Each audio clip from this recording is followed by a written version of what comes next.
Hello guys and welcome back to this channel, where today guys I'll be showing you how to find retirement properties on Rightmove.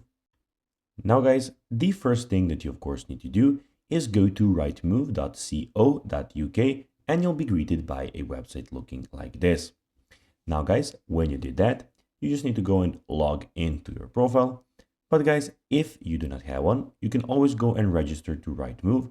But guys, if you do not know how to do that, you can always go to our YouTube channel where we have plenty of how to Rightmove videos where you can see how you can do this.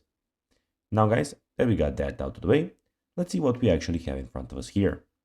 So basically, as you can see, here we are on the official website where you can see a lot of things. Here we can see the houses that we can go and buy.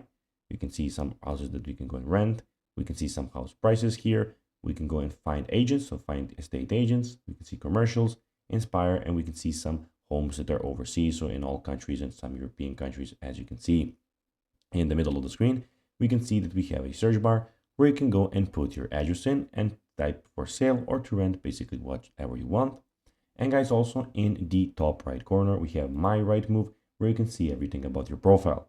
So here we have saved properties, inquiries, drawn areas, tracked properties. We have, guys, the searches and alerts, account settings, and of course, at the end, we have the sign out button. Now guys, let's see how you can actually go and find the retirement properties on Rightmove.